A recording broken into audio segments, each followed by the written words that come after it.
उस कच्ची बस्ती में एक गरीब परिवार रहता था और 8 बच्चों के परिवार में 4 बेटियों के बाद जो बेटा जन्मा था वह माँ बाप का लाडला था। वह असली फुटबॉल के लिए बहुत जिद करता था, पर मजदूर और गरीब पिता किसी तरह से उसे छोटे मोटे खिलौने से फुसलाए रखते थे। नमस्कार, मैं हूं doctor Chhotelal Gupta, senior assistant professor, Bhimrao Ambedkar Bihar विश्वविद्यालय, मुजफ्फरपुर। आज मैं बात करूंगा फुटबॉल के महान खिलाड़ी, जिसे पूरी दुनिया फुटबॉल का जादूगर भी कहती है, डिएगो माराडोना के बारे में। शहर की सबसे कच्ची बस्ती अर्जेंटीना का विला फिलोरिटो, उस पर जब बादल बरसते थे तब मानो जहन्नुम ही उतर आता था।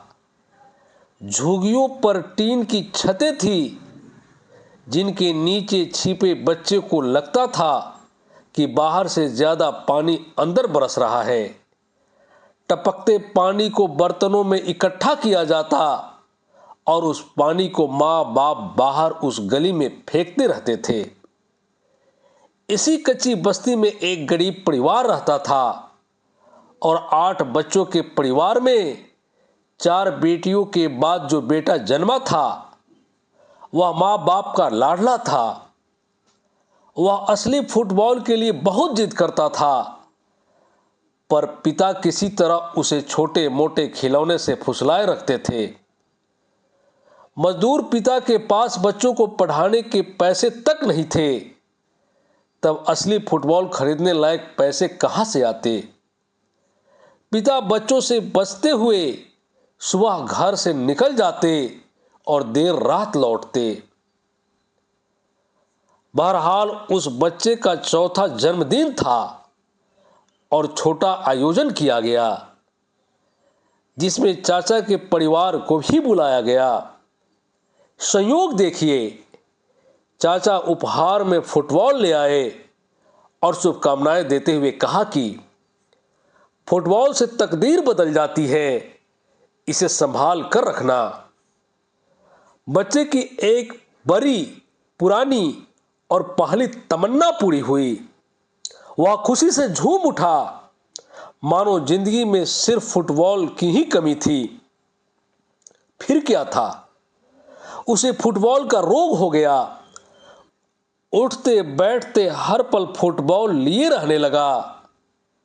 सोता भी तो पैर या सिर से फुटबॉल लगा कर रहता। बगैर फुटबॉल बहुत बेचैन हो जाता।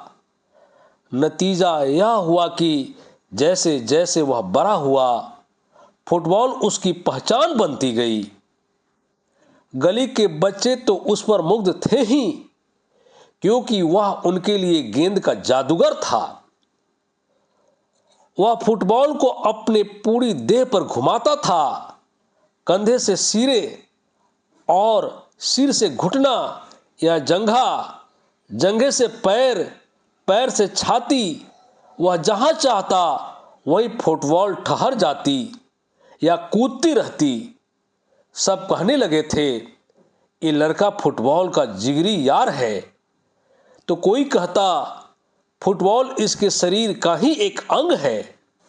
उन दिनों डिएगो का एक मित्र था गोयो, जो एक फुटबॉल क्लब अर्जेंटिनोस जूनियर से जुड़ा था। गोयो ने एक दिन अपने कोच फ्रांसिस कार्नियो से कहा, सर, मेरा एक दोस्त है डिएगो माराडोना, जो मुझसे भी बेहतर खेलता है। क्या मैं उसे अगले हफ्ते ला सकता हूं? कार्नेजो नए एक अच्छे खिलाड़ी की तलाश में थे। उन्होंने हामी भर दी। कुछ ही दिन बाद 8 वर्षीय डिएगो 2 बस बदलते हुए अर्जेंटिनोस जूनियर्स के मैदान पर पहुंचे। उस दिन खूब बारिश हो रही थी और एक छोटी जगह पर प्रशिक्षण मैच में डिएगो को खेलने का मौका मिला।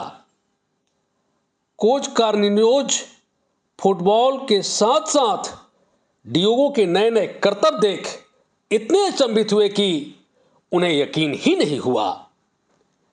खैर, डियोगो मैराडोना के खेल जीवन की शुरुआत हुई हाफ टाइम के समय भी मैदान पर उनकी मांग होती थी और वह फुटबॉल लेकर किस्म किस्म के करतब दिखाते थे। अर्जेंटीनोस जूनियर्स के लिए जब वह लगातार खेलने लगे तब करीब 5 साल तक टीम को कभी हारने नहीं दिया। जो भी उन्हें खेलते हुए देखता उनके पास तारीफ के लफ्ज कम पड़ने लगते। माराडोना फुटबॉल के साथ शोहरत की सीढ़ियां भी चढ़ते गए। जिंदगी का सुनहरा दौर तब आया जब 1986 में उन्होंने अपने देश अर्जेंटीना को फुटबॉल विश्व कप में विश्व विजेता बना दिया। पूरी दुनिया के खेल प्रेमी यह बात जानते हैं कि पेले और मैराडोना इस दुनिया के सबसे बड़े फुटबॉल खिलाड़ी हैं। इनमें भी मैराडोना फुटबॉल के अकेले जादूगर हैं। वह दुनिया के महंगे क्लबों से खेलते रहे। अपने समय 1960 से 2020 तक मैराडोना दुनिया के सबसे महंगे खिलाड़ी थे। उन्हें देखने के लिए भीड़ ऐसे उमड़ती थी कि संभालना भी मुश्किल हो जाता था। उनका गरीब परिवार झोपड़ी से महलों तक पहुंचा। मैराडोना ने कभी अपने परिवार का साथ नहीं छोड़ा और गरीबों की मदद करने में भी कभी पीछे नहीं रहे। उनका धन आज भी गरीबों के काम आ रहा है। आज भी उनकी उस कच्ची बस्ती में उनके नाम से गरीबों को भोजन कराया जाता है। मैराडोना हमेशा कहते थे, लोग कामयाब होते हैं सिर्फ मेहनत से। कामयाबी का किस्मत से कोई लेना देना नहीं है।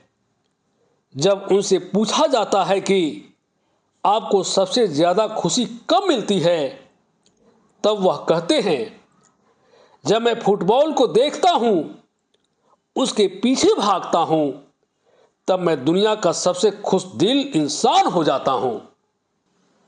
अतः हम कह सकते हैं कि डिएगो मैराडोना महज एक खिलाड़ी नहीं, बल्कि संघर्ष, आत्मविश्वास और जुनून का प्रतीक हैं। उन्होंने गरीबी से लड़कर पूरी दुनिया में अपनी पहचान बनाई। मैदान पर उनका आत्मविश्वास, नेतृत्व क्षमता और टीम के प्रति समर्पण युवाओं के लिए प्रेरणा का स्रोत है। कठिन परिस्थितियों में भी उन्होंने कभी हार नहीं मानी और अपने खेल से लाखों करोड़ों लोगों का दिल जीत लिया।